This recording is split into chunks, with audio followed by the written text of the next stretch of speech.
साथियों नमस्कार। सरसों के बारे में बात करेंगे आज हम। और सरसों जैसे अभी नवंबर का महीना चल रहा है तो थोड़ा सा लेट हो गया है क्योंकि मौसम ने साथ नहीं दिया है। सरसों की खेती में कुछ बातों पर ध्यान हमको देना चाहिए। वो कौन कौन सी बातें हो सकती हैं? पहली बात तो बीज हमारा ठीक होना चाहिए। बीज को उपचारित करें। बीज को उपचारित करने के लिए आप ट्राइकोडर्मा सूडोमोनास ले सकते हैं या लस्सी से भी आप उपचारित कर सकते हैं। लस्सी में थोड़ा सा राख डालें, थोड़ा सा गुड़ डालें और उसको थोड़ा सा लिक्विड टाइप का बना लें और बीज को फैलाकर उस पर छींटा दे दें और उसको मिक्स कर दें। तो इससे आप ये देसी तरीका है जिससे बीज को उपचारित कर सकते हैं। बीज को उपचारित करने के साथ साथ आपको मिट्टी को भी उपचारित कर लेना चाहिए। मिट्टी को उपचारित करने के लिए सबसे बढ़िया है कि आप ट्राइकोडर्मा सूडोमोनास ले लिए 1-1 किलो या आधा लीटर और गोबर खाद मिट्टी मिलाकर आखिरी समय पर जुताई करते समय आप इस्तेमाल कर लीजिए। अब जो केमिकल खेती करते हैं वो लोग DAP डालते हैं या सिंगल सुपर फास्फेट डालते हैं। तो मैं सजेस्ट करूंगा कि अगर आप केमिकल खेती में जा रहे हैं तो आप सिंगल सुपर फास्फेट सबसे बेस्ट है।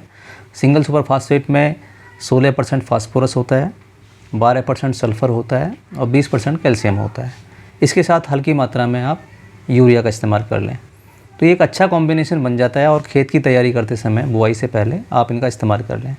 वैसे तो 40 किलो नाइट्रोजन, 12 किलो फास्फोरस और 6 किलो पोटास पर एकड़ ज़रूरत पड़ती है, लेकिन ये निर्धारित होता है ज़मीन की कंडीशन के हिसाब से, किस तरह की ज़मीन आपकी है। यही चीज़ अगर आप ऑर्गेनिक में जाना चाह रहे हैं तो ऑर्गेनिक में आपको घन जीवामृत का इस्तेमाल करना होगा या वर्मी कंपोस्ट मिल जाए तो उसका इस्तेमाल कर सकते हैं। ये आप खेती तैयारी करते समय डाल दीजिए और उसके बाद फिर लस्सी या ट्राइकोडर्मा सूडोमोनास से उपचारित करके आप उसको लगा दीजिए।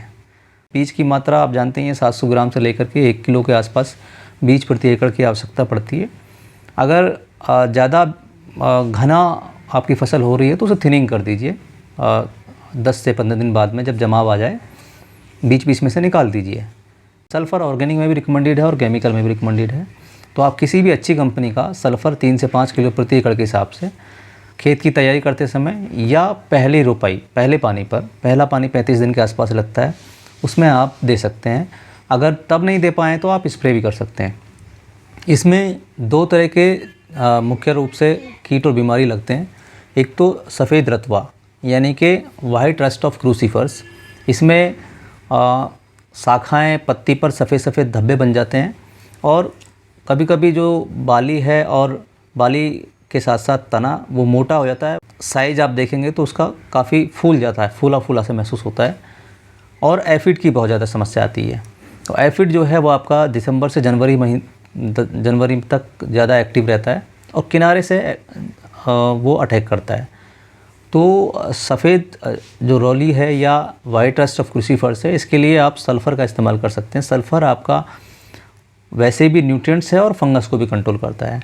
सल्फ़र सरसों में या जितनी भी तेल वाली फसलें हैं या सुगंध वाली फसलें हैं उनमें ज़्यादा ज़रूरत पड़ती है, क्योंकि वो ओमेगा 3, ओमेगा 6 या तेल की क्वालिटी या उसकी क्वांटिटी को इम्प्रूव करने में मदद करता है। यही चीज़ आप लहसुन, प्याज, जितनी भी सुगंध वाली फसलें हैं सब में सल्फ़र का ज़रूर इस्तेमाल करना चाहिए हमको। तो सल्फ़र आप तब भी कर सकते हैं। एफिड की यदि समस्या आती है तो उसमें नीम ऑयल के साथ में आप, अगर आप बायो में जाना चाह रहे हैं तो नीम ऑयल के साथ में आप बवेरिया बेसियाना मेटारिजम लगा सकते हैं। केमिकल में आप नीम ऑयल के साथ में कोई भी जो जैसे इमिडाक्लोपिड है या फिप्रोनिल है या एसिटामेप्रिड है, इनके साथ में इसका नीम ऑयल के साथ स्प्रे कर सकते हैं। तो फ्लावरिंग, फ्रूटिंग ठीक से आए इसके लिए आपको पानी का विशेष ध्यान रखना है। पानी सरसों को बहुत कम मात्रा में ज़रूरत होती है।